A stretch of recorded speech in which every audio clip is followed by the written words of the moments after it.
The shadow self is the demon or devil that was cast into the abyss.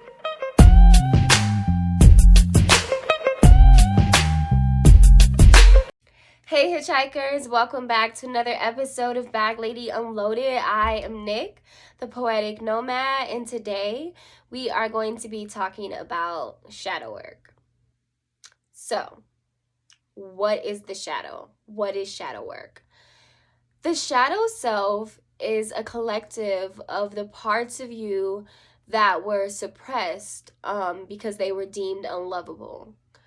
So, if you've ever heard the phrase, you are not a drop of the ocean, you are the entire ocean in one drop. Think of yourself as a universe, right? And so within you reside heaven, hell, the devil, demons, God. And so the shadow self is the demon that was cast down, right? Suppressed. Parts of you that were buried. So to elaborate in a light sense, say you were a fun-loving, goofy kid, right? You just love to laugh and be silly. You're always playing. And then as you get older, you start to get, in your preteens and as a teenager, people start to shame you and tell you, like, you need to grow up.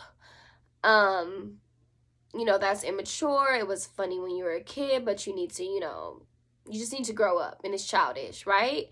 And so you take that trauma and you basically suppress that part of yourself because you're like, well, this is a bad side of me. I need to put this away. I can't be this anymore. So you take that side of yourself and you cast it down. You cast it into a hell, right? Now, please don't get triggered by the words hell, demon, devil, whatever, because these are just words that I'm using for the purposes of this video to describe energies. And so, again, the shadow self is the demon or devil that was cast into the abyss. If you grew up a Christian, I think that those definitions or those examples make sense. If you didn't, I'm sorry. That's what I have to work with to explain it. But shadow work is about pulling those demons or the shadow self up to the light, right? And you want to, it's basically about digesting the trauma that caused the shadow self in the first place, right? And why would you want to do something like that? Well, because not only does it lead to enlightenment, right? A better understanding of the self, who you are.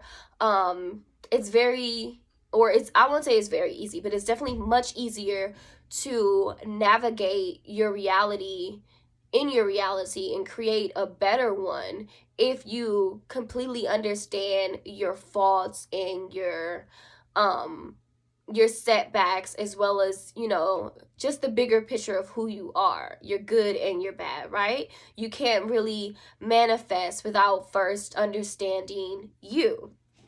Or you can manifest on a smaller level, but just not on a greater level. And so not only that, but people might be interested in shadow work because it helps you have better relationships. So how do you do shadow work? So first of all, it's very important that you have a stable environment. And I say that because you don't want a lot of stuff you're already dealing with on top of having to deal with shadow work. Like if you don't have a stable job, you don't have a stable home, you're in an unstable relationship, then having that to deal with in your present environment on top of dealing with those past traumas can just be really taxing on your mental space and on your physical energy and your spiritual body, all of those things. It can just be really taxing. And so it's better to have a stable environment, because that shadow work is taxing all by itself. And so that's the first thing that I would say. If you don't have a stable environment, if you're already dealing with something, I would suggest waiting to do your shadow work. But if you do already have a stable environment, I would say the next step is to focus on your addictions, your fears, and your irritations. And when I say focus on them, I mean start an inner dialogue. Why does this tick me off? Where did that come from? Why am I addicted to this? What am I using this thing to comfort? What is this thing comforting?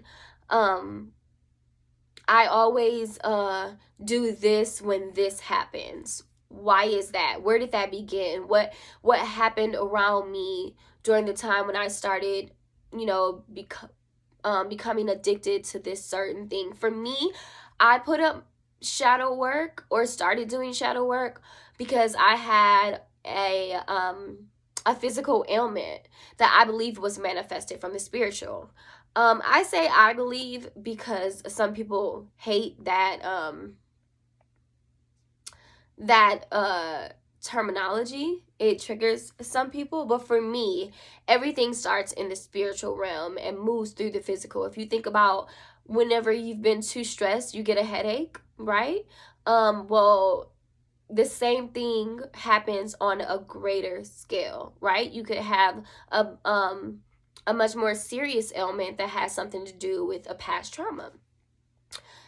And I use words like can and everything like that, again, because some people, in my experience, are triggered by those things. And so you focus on all of those things. Start that inner dialogue. And it's very important to note that sometimes when you're asking these questions, a lot of stuff will come up, but if it's coming up too quickly, that is not the shadow self. It usually takes for you to dig and to dive deeper. What I mean by that is challenge the answers that you get. If they seem really simple, like something you already know, it's because the shadow self likes to stay hidden, and so it throws things up there. Well, why do you do this? Well, because whatever. And you kind of have to challenge it. Well, why am I doing that? Keep digging. And that definitely brings up the traumas, especially the questions about why or what was going on around you at the time you got that particular idea about being goofy, or in my case, what was going on around me at the time this disease decided to manifest. So also, when you're doing shadow work, you want to write everything down, because I think this is the third time I'm saying this, but the shadow self likes to stay hidden. So if you've ever had a dream that you felt like was a message, but then you wake up and a few seconds later you can't even remember the dream, but you feel like it was important, well, the shadow self has a lot of experience staying hidden. That's why we call it the shadow. So definitely write everything down, just to make sure you continue to remember and you can revisit, because a lot of the times when you revisit things, more things come up, and you also have a greater understanding. So in conclusion, is shadow work dangerous? No. I think it is just the opposite. To work with your shadow in order to become a more whole being. I really want to elaborate, but I think I'm just going to make another really, really heavy topic. And I didn't want to ramble on and on and miss out on the message, if that makes sense. So if there are any... if there's anything that I missed that people wanted me to talk about specifically with this topic, please just let me know in the comments below. Also, in the comments, please open up a space about your own shadow work in your own experiences, because I know when I was going through my shadow work, it was very scary. I was having lots of experiences that felt, you know, out of body, and maybe even a little like I was possessed by a younger version of myself. I say possessed, but I just meant that the younger version of myself was like driving the vehicle, like, whoa, how did I get in this body type of thing, not other stuff. And I had a vision of my younger self running towards me um with a knife, and I didn't realize until afterwards um that, or when I say afterwards, I mean like 2 weeks later, that I used to play with knives when I was younger. um and so, needless to say, it was really scary. I was really uncomfortable. I felt a lot of the time when I was doing shadow work like I was going crazy. And I just want people to know, if you're doing shadow work and you feel like you're going crazy, you're not. It's completely normal. Sometimes people just are able to do their shadow work and they, you know, don't have a lot of trauma, I'm guessing. I don't know if that's true, but people, you know, act like it is. They don't really have a lot of trauma and they're okay. But I know a lot of us have things that needs to be put up, and they bring a lot of hidden emotions that just are scary, and you just need someone to talk to. So please, in the comments again, open up a space. That's all the time I have for today. Please like and subscribe, and thanks for watching.